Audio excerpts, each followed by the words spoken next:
All right, gentlemen, we are live for the Wednesday edition of the Hangout. Excited to be back with my co-host here, Mr. Tom in the middle, Mr. Andre to the Hello, my far everyone. left. How you guys doing, man?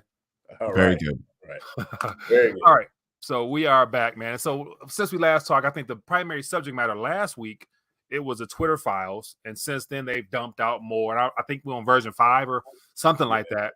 But the mainstream media is not running with it; they're not touching it. Okay, we expect that. But one thing that caught my attention, I want to touch on amongst many things, is the DeSantis announcement from yesterday. And of course, it wasn't really covered much on other channels or whatever. So I figured, why not touch on it here, share our 2 cents on it, and kind of see where it might go or may not. Will it fall on deaf ears, or will it get more traction? That's kind of what I'm trying to figure out. But for those who may not be familiar with it, let me pull up here real quick here. Oops. So you guys can see it here. DeSantis seeks grand jury investigation over the medical issues that the world's facing. And so based upon that, what are you guys thinking? What are you guys seeing? Is this a distraction or is this a disruption? What do you guys think? I think this is a shot across the bow for a possible 24 run, because you got to remember DeSantis never overtly said, I'm not running in 24. Right. Okay. I'm anything that I say just as a disclaimer. Mm-hmm. I do not support DeSantis. I do not endorse anything he's saying, but just from a practical standpoint, this is a shot across the bow against Trump, because like we were talking pre-show, there's people like Alex Jones who have been saying and trying to reach out to Trump, hey, you really need to distance yourself from this procedure that was mandated and recommended to so many people, because it's going to be used like a sword against you. And from what Alex Jones said, at least, he told Trump, or his team told him to go F himself, don't contact him anymore. And this is a smart political move by DeSantis. A, from the pragmatic point, and B, from just the point of a U.S. citizen, is thank God for DeSantis doing this, because as a state governor, he has a lot of power and he has a lot of influence. And it's going to be telling to see how much the media runs with this, because if the media just completely ignores this, all right, the trials will still go forward. We'll see what happens. But if the media picks it up, then the question is going to be planted in the normal person's mind. What do you mean? Why is the governor of Florida investigating these companies? Why would that be? And that's going to put the question in people's mind.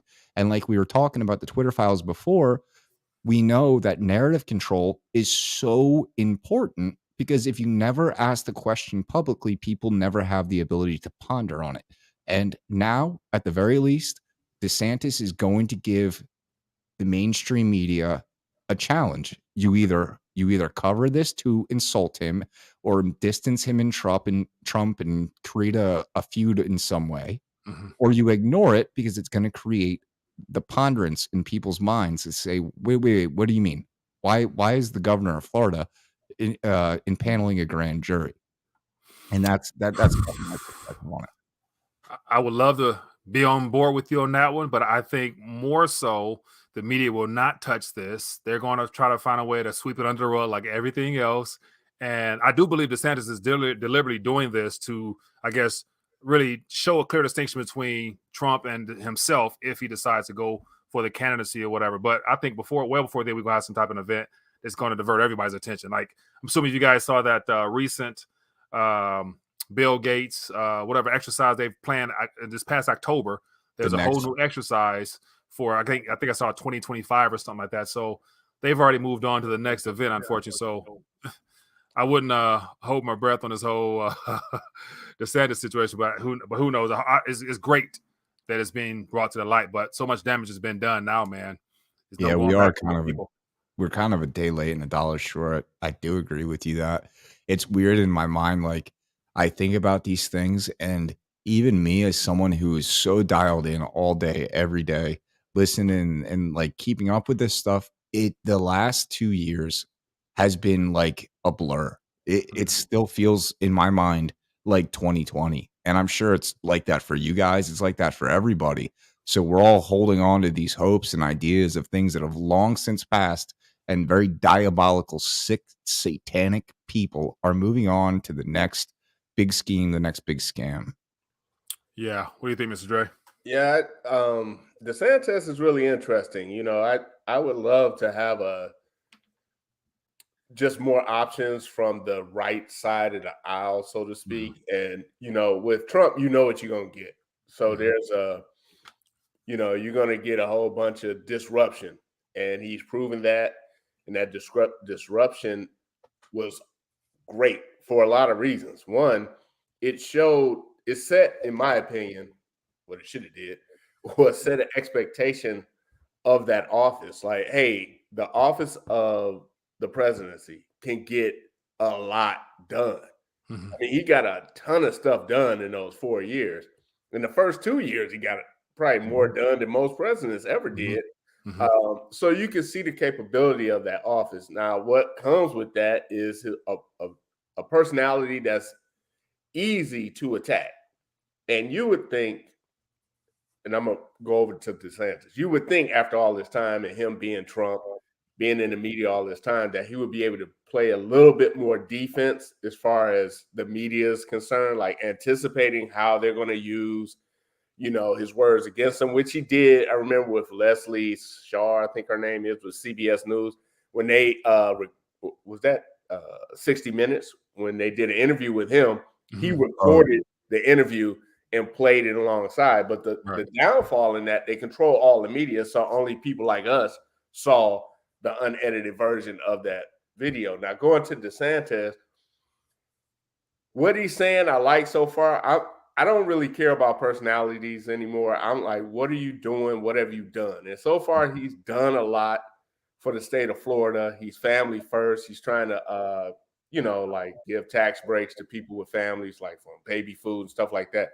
These are policies I can get behind. And the fact that he's attacking basically the narrative as it concerns that global illness, I'm really excited about where that's going. Now, what that could lead to, who knows, man? Like, here's a little nibble, and then next week there's some, it's a UFO up there. You look over here, The next thing you know, we don't hear anything about it because the news won't cover it. And 2 years later, yeah. Well, let me ask you the liability side of things. Real quick, the liability side of things. I was under pressure. I haven't dived deep. And that's why I'm curious to get your guys' takes on this, because I haven't studied this much.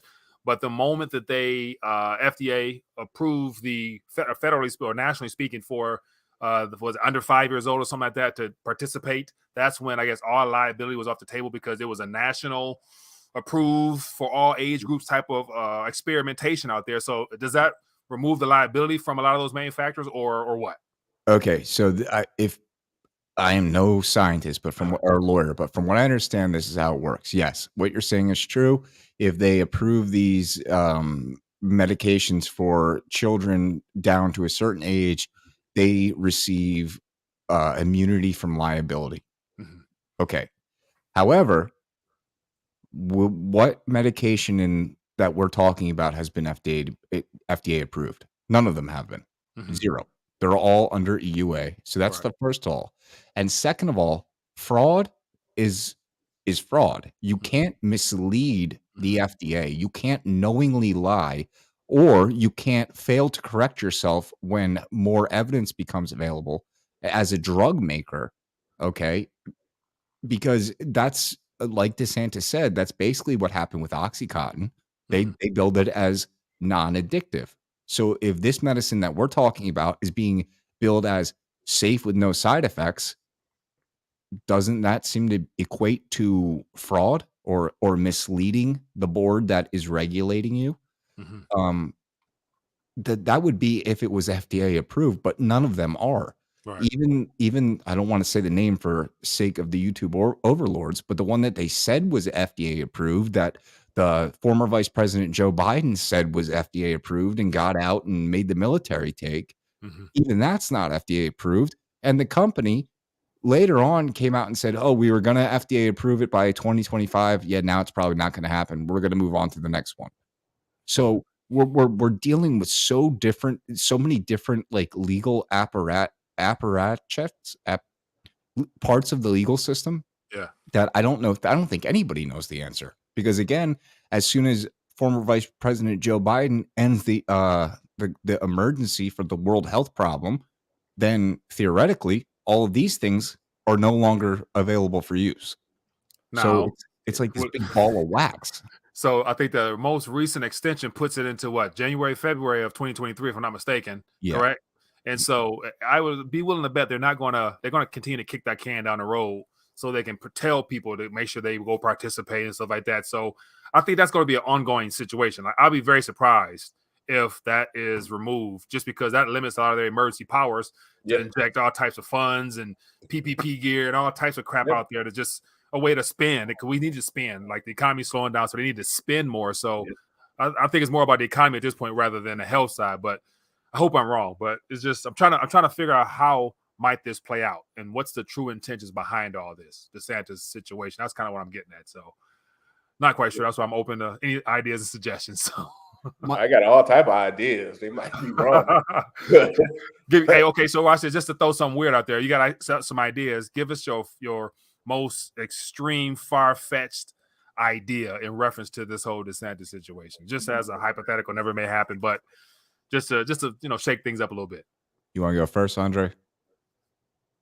Yeah, sure. I'll your curveball. I'll take a stab at it. At the end of the day, I've been saying for a while, the end goal in all of this craziness is a government cryptocurrency.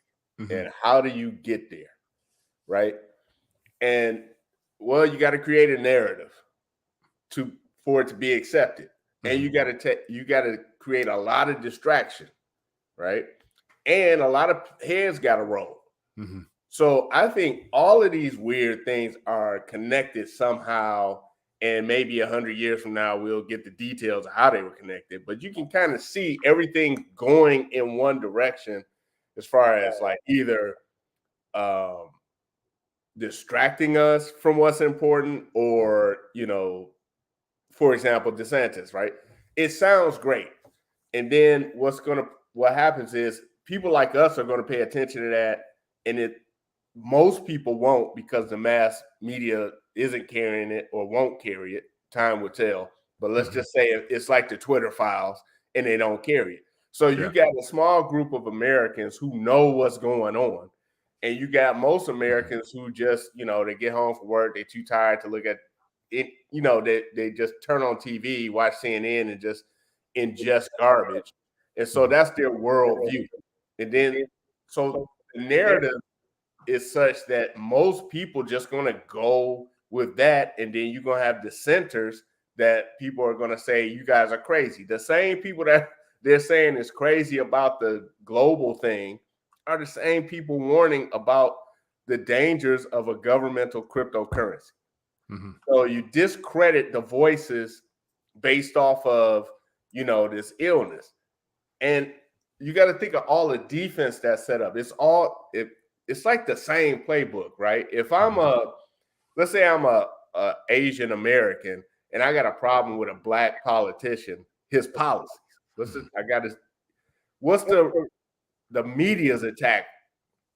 This dude's a racist, right? So what if I'm like, well, I got this allergy to this medication, I don't want to take this shot or whatnot? What's the media's attack? He's a denier. He's an anti one of them things. Anti one of them things. It's all like, so. Then you got people like us who are like, hey, you get your weight up, like Mike say all the time, and they're like, man, he living in the Stone Ages. You can't eat gold. Like, so they just discredit, common sense. So they create a narrative that doesn't make any sense. Everybody follows it, right? Oh, we want everybody in the world, regardless of your health situation, to take this shot. Now, if you would have said that 15 years ago, who would do that? Right. Nobody would do that. Like, think about it. Nobody would do that. But guess what? We all been watching for the past 12 years. The Walking Dead. Yep.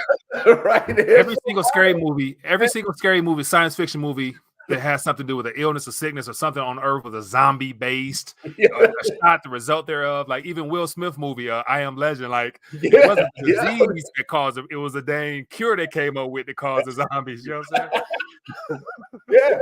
You got to set the narrative, and this isn't new. This goes all the way back to de Tocqueville. You guys may have heard of him. He, came from France back in the 1800s and wrote about America. And one of the key things in that brick of a book, I mean, people had a lot of time on their hands back in the day. Hold on, what was the name of that book again?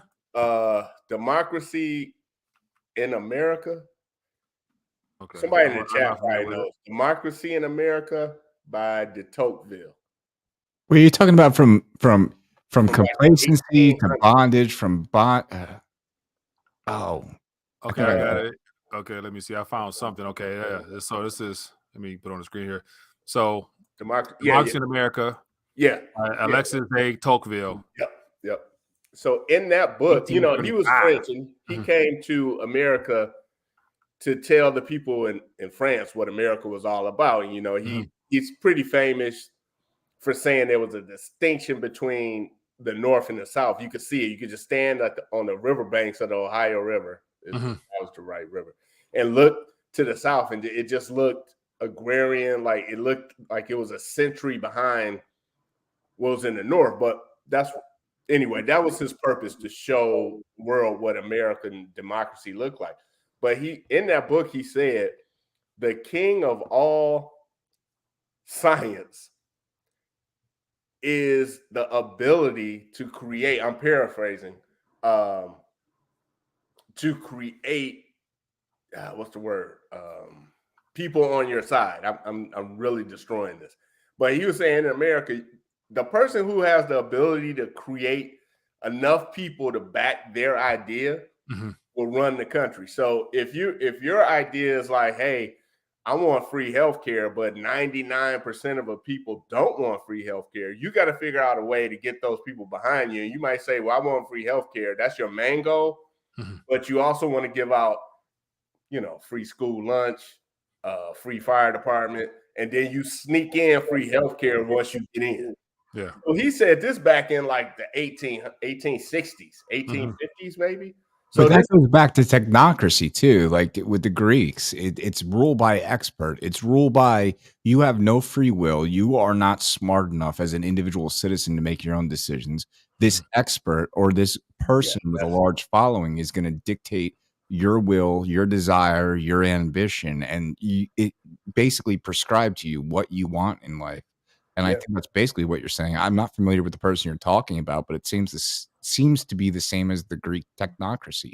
That's that line of thinking that the socialists often use, like, we know better than you. You should just listen to us. The government knows best. Blah blah blah. And I don't know. Somebody may have researched this, but I think there's like two type of people: people who want to be led and people who want to lead. And you just fall in one of those camps, man, because a lot of people, you'll tell them the truth about what like the Democrats did or are doing. They don't care. They don't care. It's just like, as long as they don't disrupt their everyday lives. It's like have you guys seen what's going on in Canada with this? I'm way off topic now. No, we can bring that up. That's definitely something worthwhile. But real quick before we change subjects. Yeah, go ahead. Bouncing off what we were talking about, like the reasoning behind this, what DeSantis is doing, and I get what Andre's saying, and I agree. The ultimate end goal is this CBDC, this ultimate control, this ultimate oppression of the people and extraction of their humanity. However, I believe that DeSantis has a lot of shadowy figures like Ken Griffin behind him, a lot of these globalist Republicans that the same ilk that were the ones responsible for strip mining our labor and sending it off to China in the 70s. Those same people are the ones who are gaslighting DeSantis to do what he's doing. So for him to make this decision right now, to me, sounds like a Mitch McConnell play. Like we're talking like sports ball politics. This sounds to me like a Mitch McConnell play to break up the Republican Party.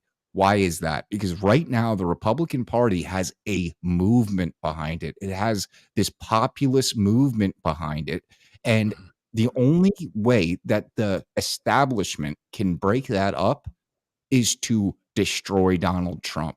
And if the goal is to destroy Donald Trump and his Achilles heel is this medical procedure that he is yet to disavow, then this is the time. And DeSantis is the purpose of the person, and everything else be damned. I think that Mitch McConnell and Kevin McCarthy would rather serve in hell than reign in heaven, so to speak. They would much rather stay in their cushy Washington, D.C., little Kevin McCarthy with Frank Luntz in their bunk beds and footy pajamas and whatever the fuck it is they do. I think they would rather keep that than actually be held accountable for the things that they promise to the people that elect to represent them. Yeah, to me, we can go to this Canada thing, but to me, it makes more sense in my opinion, for DeSantis to just remain the governor of Florida or run as VP. Yep. It doesn't make any sense for him to leave Florida because then you're showing your cards then. Because if he runs, beats Trump, he's a part of that establishment. He hasn't proven that he's not a part of the establishment. He's proven that he's pro-Florida. Yeah. Do you expect him to go in and be like, "Hey, we pulling us out of this Paris Accord again"? You know what I mean? We're doing the same exact things that Trump did. Go to North Korea and shake hands with this dude again. When they start prosecuting DeSantis, I'll trust them. When they start prosecuting him, you say? Yeah, when they start prosecuting him, I'll trust them. You mean the media? Or who? I mean the DOJ. Oh, they found some reason they're gonna say he's in cahoots with Russia. Okay. His wife's cousin's cousin is a Russian or something like that. They're gonna come up with some type of same narrative. But before we move to the Canada situation, one of the far extreme explanations for everything to do with the medical side of things. I'm not sure if I mentioned this to you guys before, but I did find a quick little snippet. But I was always wondering, and so this goes back well before the whole lockdown, shutdown of 2020. I remember talking about this in 18, 19 in reference to the whole population side of things. And this right here just shows 2016 was a year. And it said by the forecast by 2025 that the population of this country was going to be 54 million. And of course, I think there's been some updates since then. But when I saw this, I'm thinking how in the world, how could you get the population decrease of this country that low? Like what I had no clue that it'd be a medical experimentation type of thing. But now that 2 years after the fact, I see how this could be the pathway to depopulating the globe for the most part. And of course, all the things Bill Gates is talking about and working towards. But just this Diego.com, the screenshot here showing just 2025 to me, let me know that there must be something major coming our way. And sure enough, we had a health situation that's ongoing. So when is it from, Mike? Say that again. When is this from? This is from Diego. As you got the top left, Diego.com. This is like Diego.com is like a government, what you call them? A government, what you call them people? Like they're like a government agency, but they work in cahoots with like Boeing and all the government agencies type of thing. And they put together these forecasts. And so they've since taken this down, but everybody in mother screen captured and pasted and wrote all types of articles on it. But this was from, as it says, in 2016, because they do forward forecasting on economic conditions based upon trends and things like that. And this was one of them that a lot of people brought my way years ago, well before this situation hit. And I could never understand how and why. But it talked about the world in general and says the world population was going to be a lot lower. And so here it says, can you imagine the catastrophic event that would have to take place in the next 3 years? Yeah. Imagine what that would look like. And I'm going to pull something up on Zero Hedge. I actually did my video on this today. And this is it. Like, this is the unraveling of America. And I do not at all put it past us. But imagine going from 300 million, right, to 54 million. In your mind, think about what that would look like. That is a complete drop off of, just like the amount of, oh man, it would be very bad. Let me put this on the screen real quick. Go ahead. I see what you got here.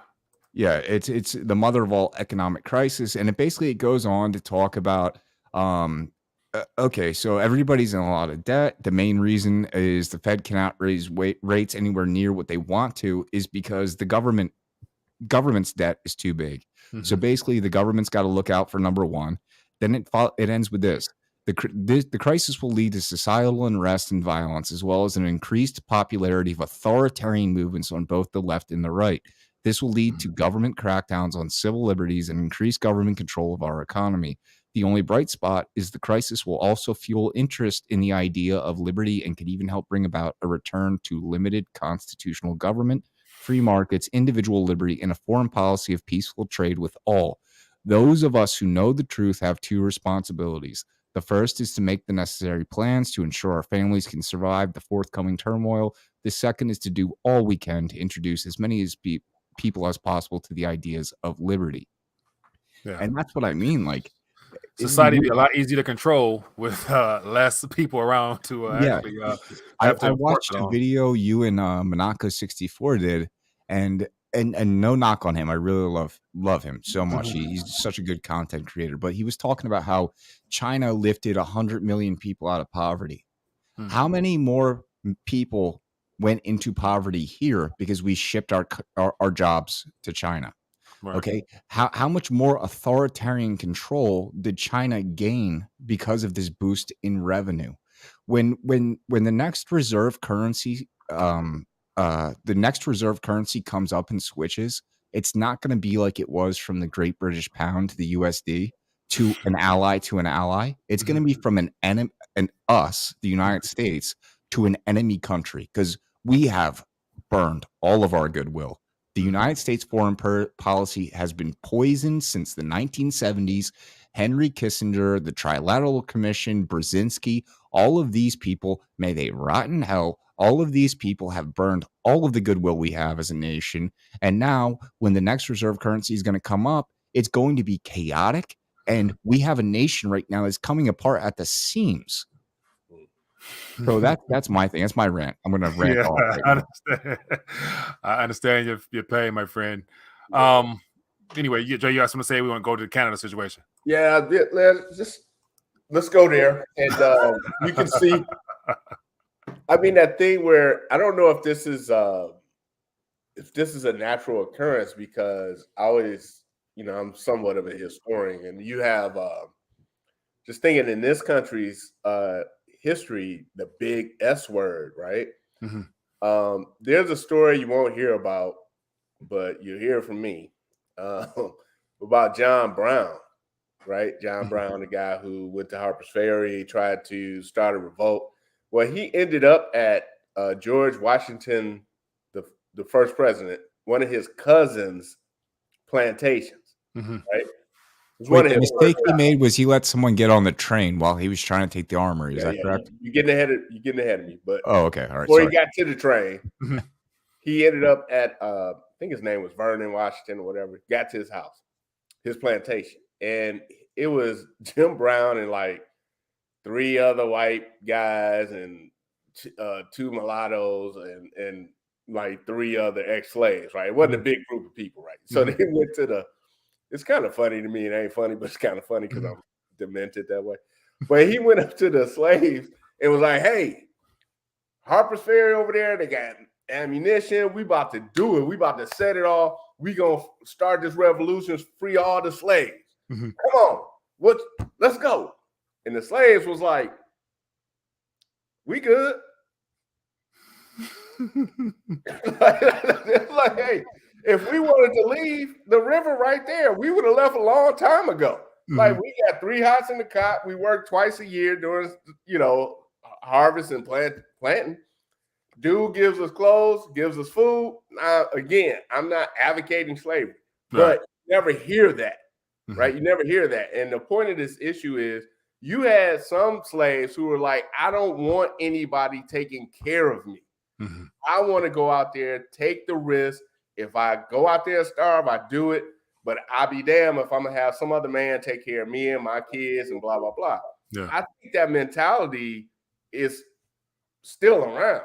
I think you have a lot of people who just refuse to let anybody take care of them. I think 3 of us on the screen or some people like that. And then it looks like you got a whole country of people up north who are like, take care of me. I don't care. Based on this, what we're about to talk about, Yeah. Euthanasia in Canada is one of the leading deaths. 3%.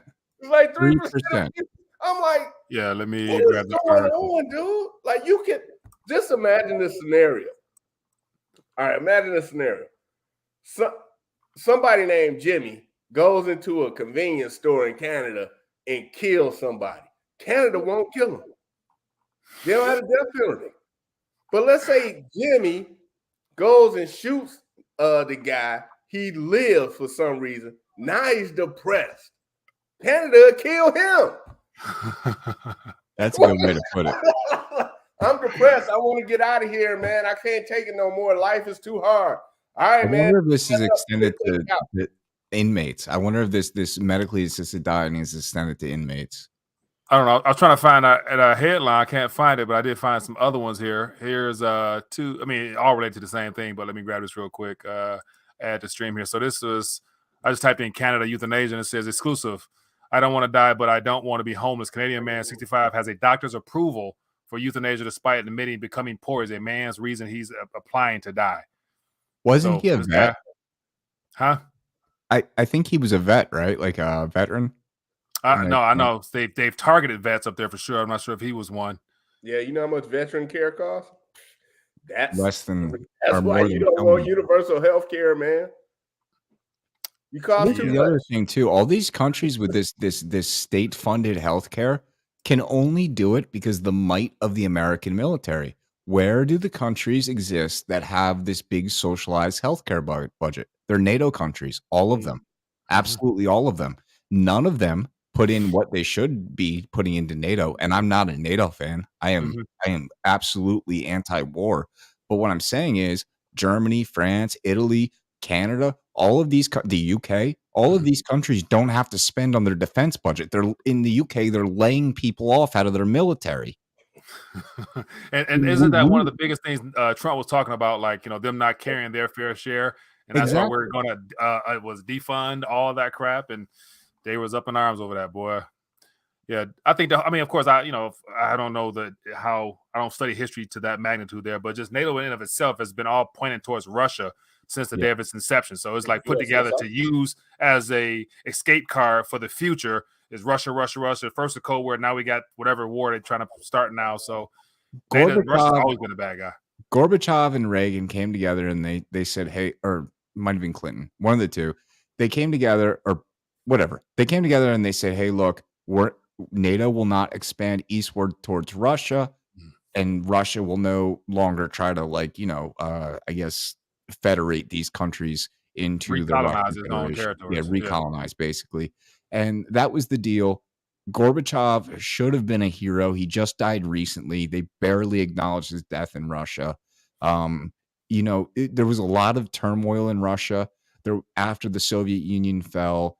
Putin's actually done again, I'm not a Putin fan. I'm not a war fan. But what I'm saying is Putin has done a hell of a lot of good for that country, brought in a lot of commerce, and not done any of the things that Gorbachev promised that they wouldn't do. But NATO just keeps pushing and pushing and pushing. And as a man, just think about a country as a man. At what point are you going to keep getting spit on before you say, I'm going to knock you the F out? And that's what's happening right now. This Ukraine crap isn't new. It goes back to 2014. And that's the whole problem is the media doesn't want to acknowledge it. The general public doesn't know about it. And most people don't want to accept the fact that even though we as Americans love America, American foreign policy is terrible. It's terrible and oppressive, and it does terrible things to people and humans. Right. Speaking of which, Putin's, and I've always mentioned how Putin has been very relatively calm and patient in reference to how much the globalists have really been pushing and trying to press his buttons to start something so they can use him as a scapegoat. But this article here I shared talking about the YARS. This is from The Sun. Make of what you may, but they have some nuclear capability, which is very serious. And it says, nuke threat, Putin readies nuke missile for launch as YARS. Rocket able to strike U.S. and U.S. is locked and loaded in a silo near Moscow. So this could be just one of their typical everyday exercises. But just looking at this article here and how sophisticated this particular missile is, 7,500 mile range, 12 times more destructive than an atomic bomb dropped on Hiroshima. I'm like, okay, they're hyping that thing up pretty seriously. And if that's what the future would hold if they keep pressing, if they decide to go that route, which means there'll be no winners whatsoever. But that's yeah. Winner. This, in my opinion, again, this all goes back to that CBDC. How do you get that to become a reality? How do you get people to say, okay, you could track every transaction I have?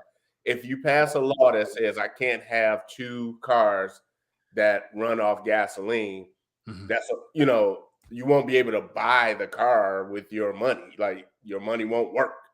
Like, there'll be no, and they'll sell it on, you won't be able to do illegal transactions or whatever, but they'll make everything illegal.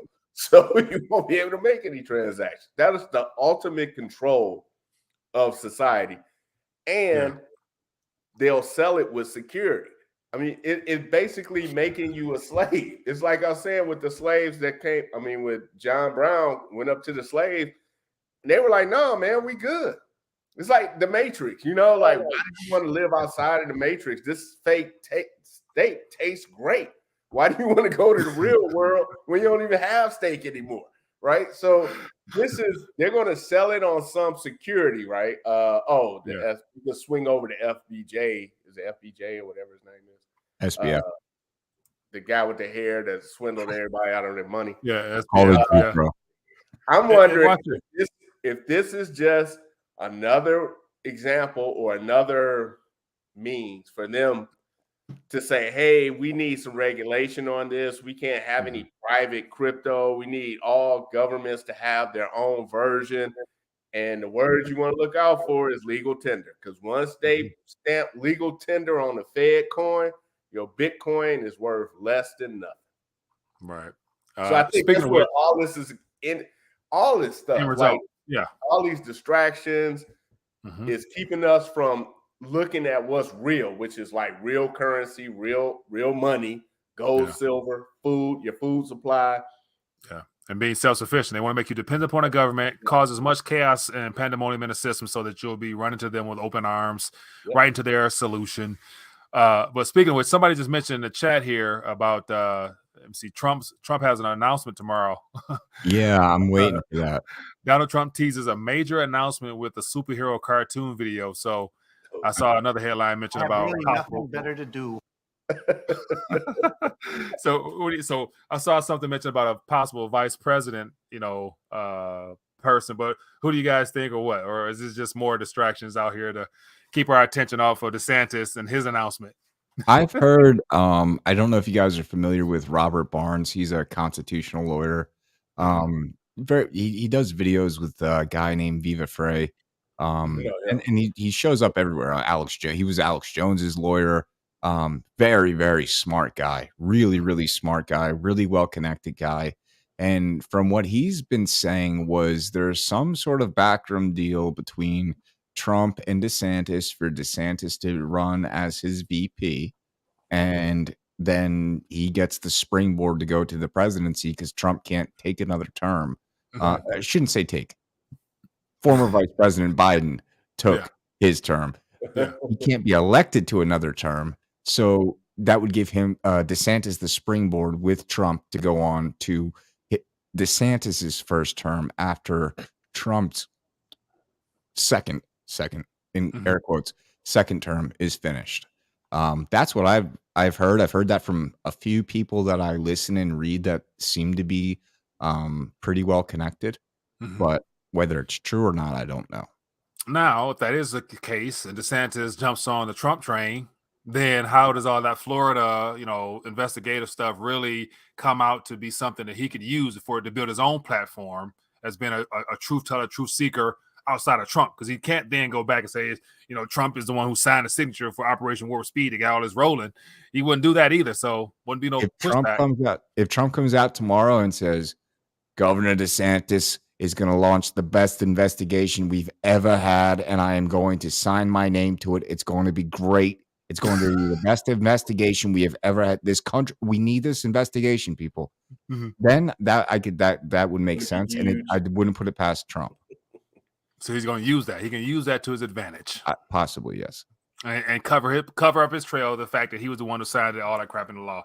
Yeah. I don't, and I may be ignorant on a lot of this stuff, but I do, the dude, I believe, got duped in a lot of areas. I think he was the only one in his administration who had his goals in mind.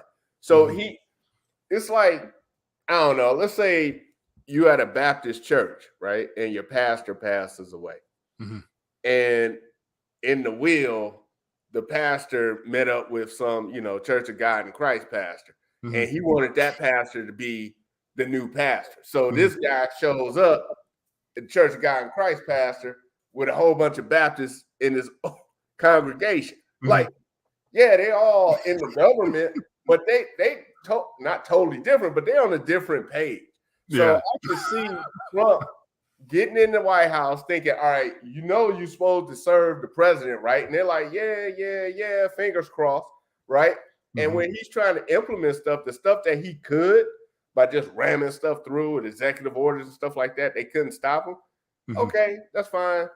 But the DOJ, the FBI, it's obvious they were all working against this guy, right? So they're passing them faulty information about how many troops are over in Syria and stuff like that. So what's the chances that all the information he got on the virus was 100% accurate? I just don't think it was. It wasn't, man. It wasn't at all. And on top of that, you confront it with an emergency that appears to be of dire, consequences. You got to make decisions on top of that. But a lot of people would say that was all a part of the cover up to make it look as if he was completely against it. So you got those, people in that category as well. So we never know until, but we all know where we're at now. I just want to seems to be working smoothly. Go ahead. For the record, I am absolutely on Andre's page. I do not think for a second Donald Trump knew any of this. And in my heart, I believe that Donald Trump expected to do and wanted to do the best thing he possibly could for this nation and still wants to do. I don't think there's any evil in his heart insofar as running for the presidency goes. I don't think he's bought, don't think he's controlled, don't think he's paid for, don't think he's manipulated. I think he has absolutely pure ambitions. He's not Jesus. I'm not saying that, but I think he has absolutely pure ambitions in what he's doing, and he really thinks he can fix this country.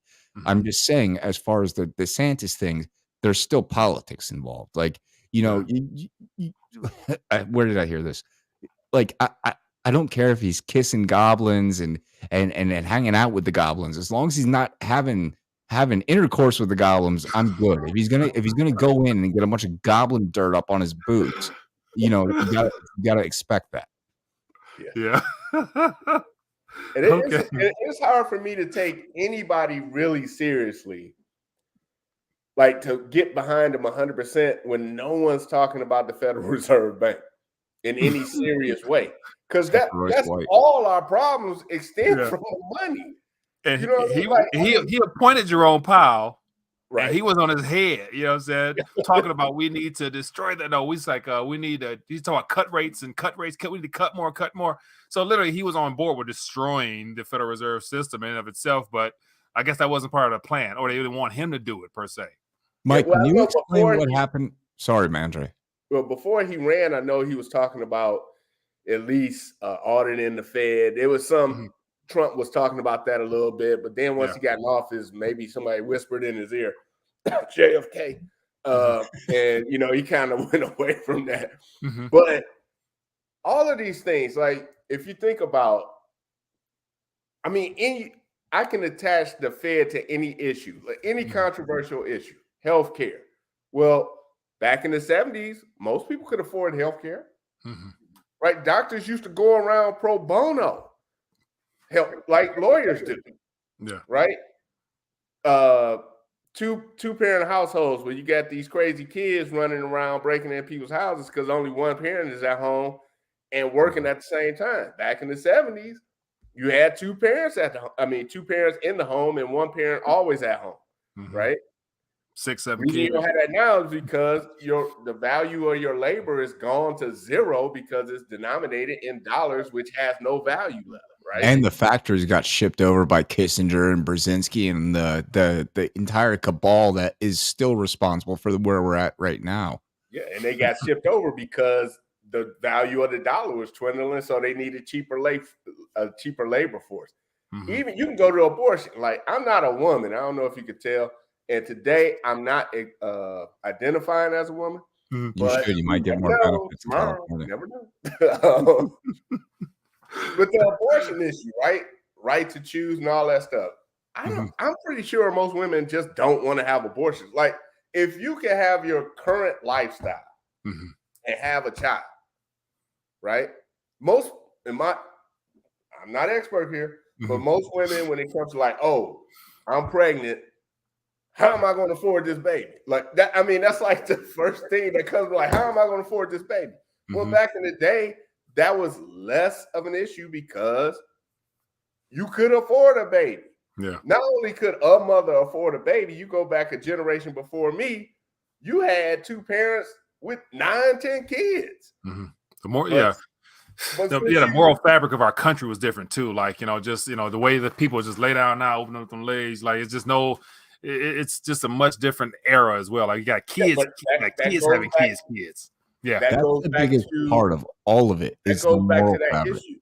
If you, back in the day, people were much more responsible with that act because that act was really illegal in a lot of places, right? So women were more discerning of men and had much higher expectations of men. Right.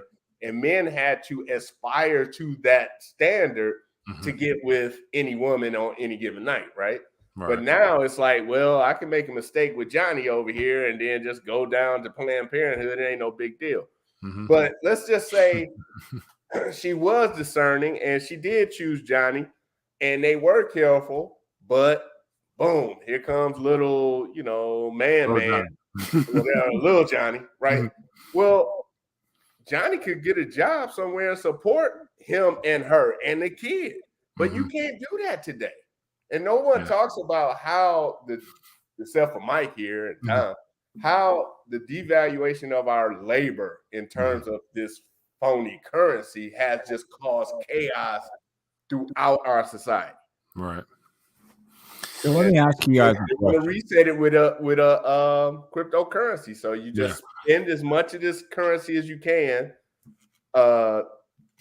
till it's right into the ground. Man. Right into gotta get the most bang for your buck. The remaining bang out of that buck. Anyway, you guys want to go to SBF?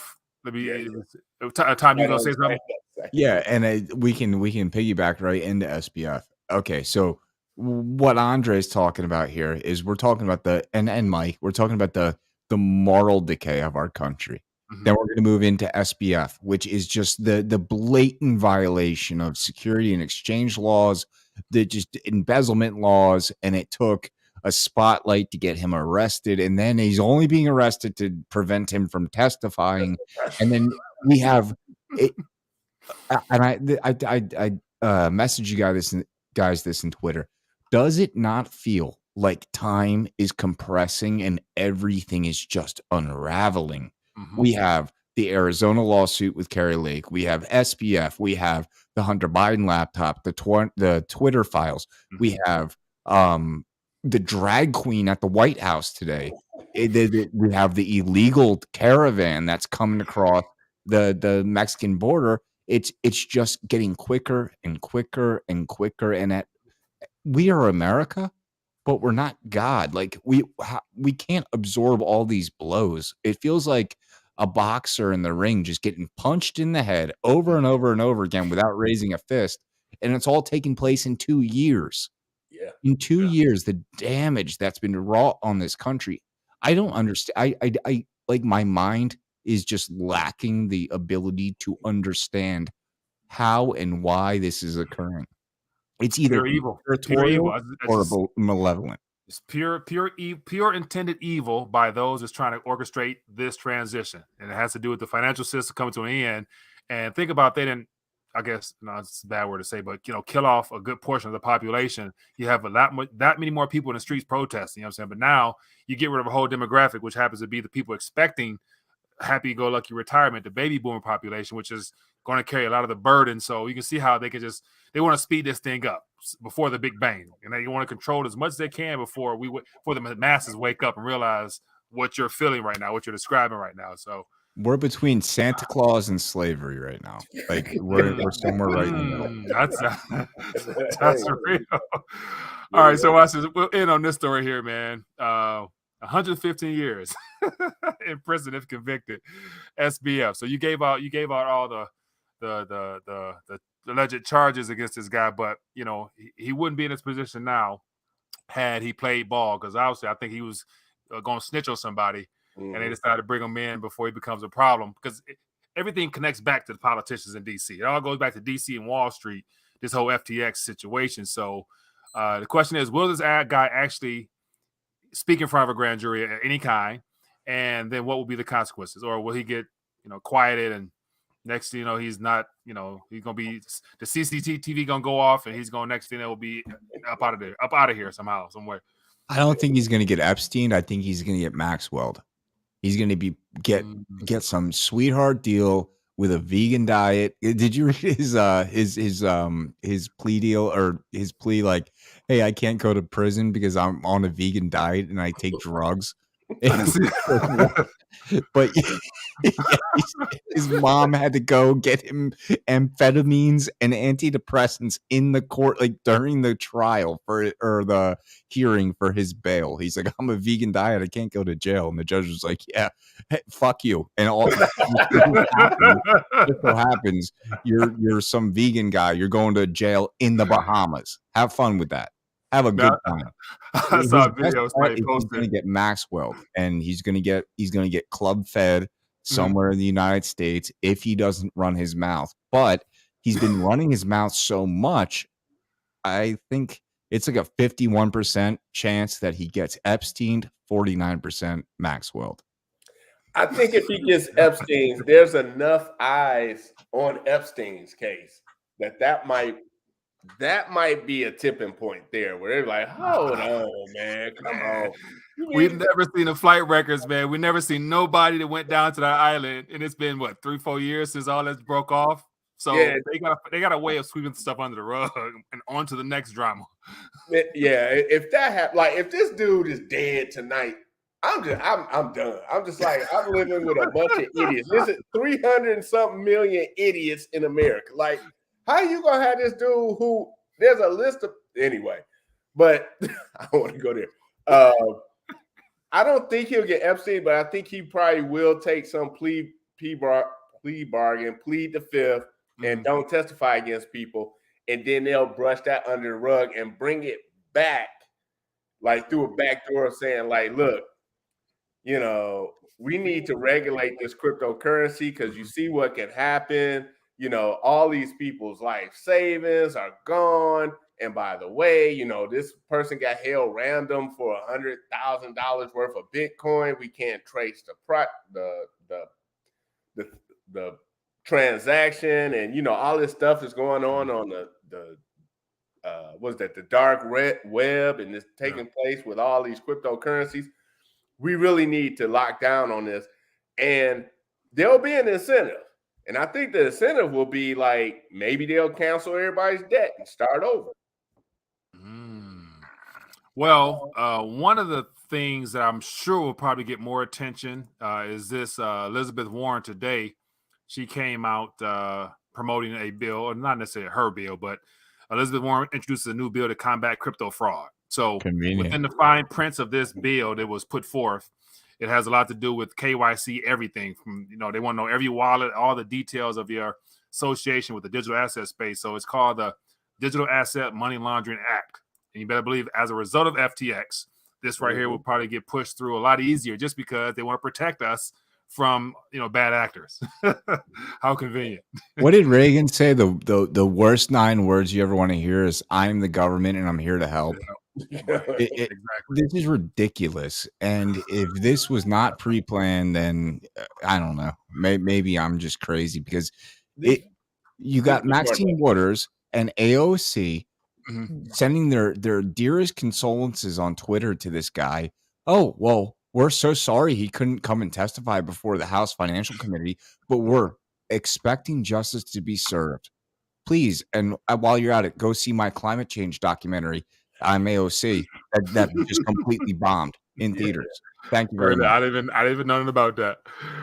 Oh I refuse to believe Elizabeth Warren is that smart, where she's in the basement coming up with these bills. Right. These bills are already laid out. I got enough of these bills. I've been printing out all these bills related to the cryptocurrency that's coming out since 2020. I mean, there was a Democrat, I think, out of Ohio, like a congressman, the Banking for All Act. I think, Mike, you probably talked about that on your show. Like, this isn't new. Like, it's news, but it's not new. I mean, one of Biden's is a high-level lady in the Treasury Department, not Yellen, but it's a real.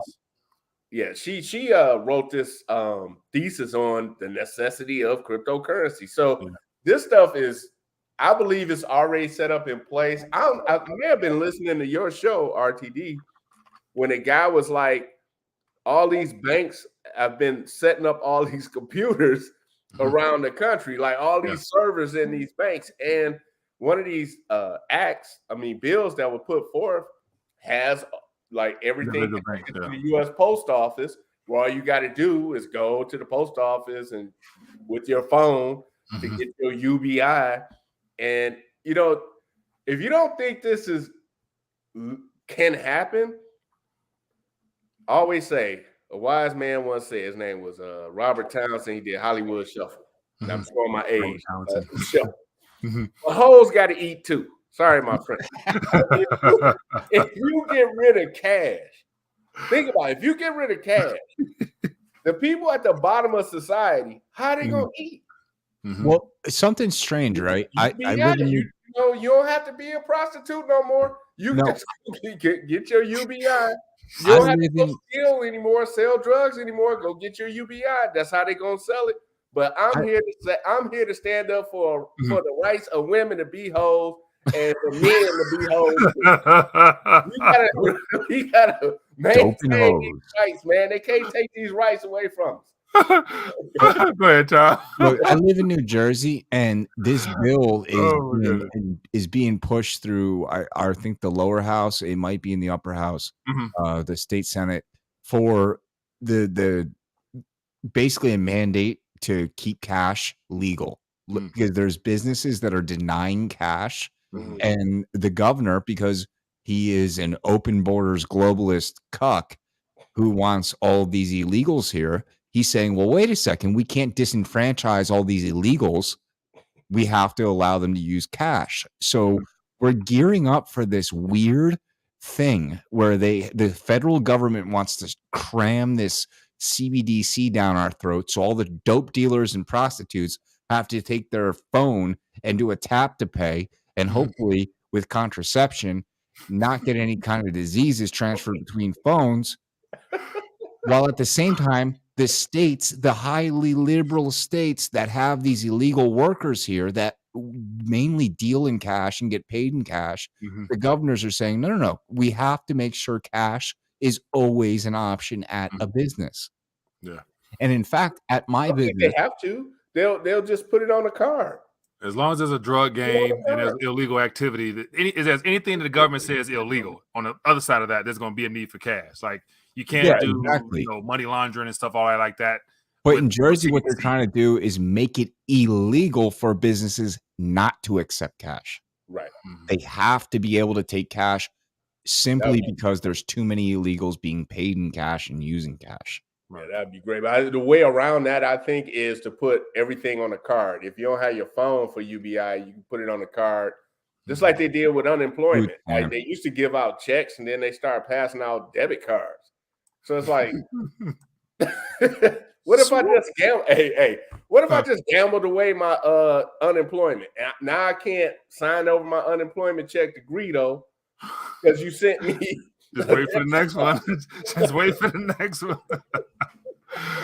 I read this story about this guy in England or Scotland, and they were weekend at Bernie's in this guy. he had died like several months or a couple months before, and they were wheelchairing him down to the pension office and collecting his pension or whatever benefit that he got. And they were doing it for a long time before they finally realized this guy was dead. That's cold-blooded, man.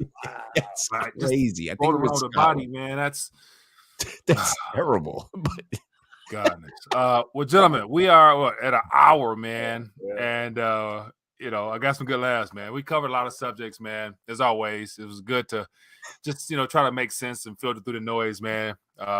So for those who are joining in, hope you guys had some fun hanging out with us and just talking about relevant topics. So I want to remind you guys, Tom over on Rumble, his information is down below. I'll put that up here, as well as Mr. Dre, who's on YouTube.